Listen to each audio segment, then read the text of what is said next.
नमस्ते, मैं doctor Sandeep Kumar, orthopedic surgeon, Navya hospital Siwan. आज हमारे पास हमारे एक पेशेंट है जिनका नाम रंजीत कुमार है। ये 20 साल के हैं और गुजरात में काम करते थे। गुजरात में कौन सी जगह आप काम करते थे? वडोदरा में ये काम करते थे।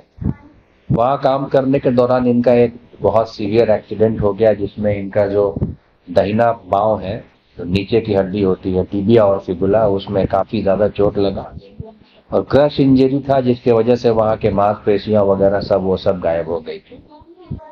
इन्होंने अपना शुरुआत का ऑपरेशन वहीं वडोदरा में ही कराया, जिसमें इनके 3 ऑपरेशन हुए। एक ऑपरेशन में इनको जो मांस गायब हो गए थे वहां पे ग्राफ्टिंग करके मांस लगाया गया। हड्डी को ठीक करने के लिए वहां पे शिकंजा लगाया गया, जिसको फिक्सेटर बोलते हैं। उसके बाद भी कंडीशन ठीक होने के बाद दोबारा उसमें रॉड डाला गया। रॉड डालने के बाद क्योंकि इन्फेक्शन इतना ज्यादा था कि वो रॉड डालने के बाद भी वो सारा इन्फेक्शन में चला गया। फिर वहाँ के डॉक्टरों ने इन्हें जवाब दे दिया और ये बोल दिया कि आपका पैर काटना पड़ेगा। वो डिपेंड करता है, उसमें कोई ऐसी गलती नहीं है। सिनेरियो ऐसा है कि कभी कभी पेशेंट का कंडीशन ऐसा होता है, इन्फेक्शन ऐसा होता है कि लगता है कि उसका और कोई ऑप्शन नहीं है, पेशेंट का पैर हटा ही देना चाहिए। फिर वहां से हताश होकर ये सिवान हमारे पास आए। हम लोगों ने इनके पैर का कंडीशन देखा और वाकई में कंडीशन बहुत खराब था। पैर लगभग काटने के लायक ही था, लेकिन इनकी एक इच्छा थी कि इनके पैर को बचाया जाए और हमारे अंदर भी ये था डिटर्मिनेशन कि हम लोग अगर कुछ अच्छा एक बेहतर इलाज दे सके जिससे इनके इस खराब पैर को हम लोग बचा सके। पिछले साल अक्टूबर 2023 में इनका ऑपरेशन हुआ।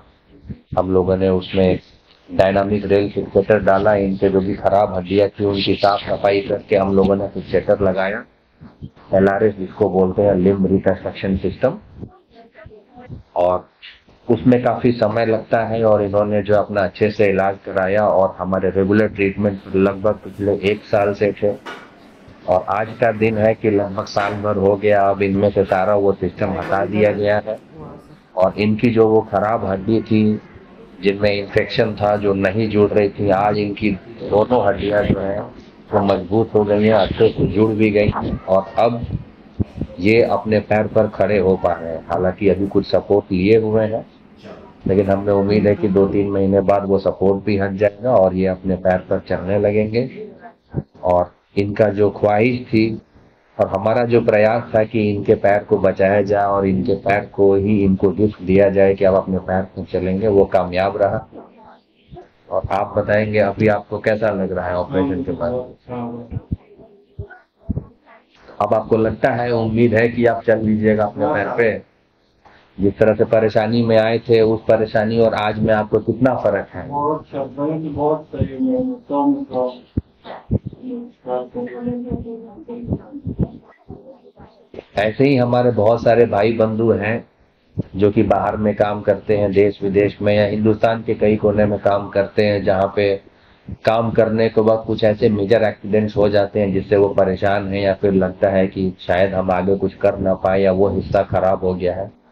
आपको अगर ऐसी कोई परेशानी हो या इस तरीके के तकलीफ से झेल रहे हैं तो आप हमारे से मिल सकते हैं नव्या हॉस्पिटल सीवान में। Thank you.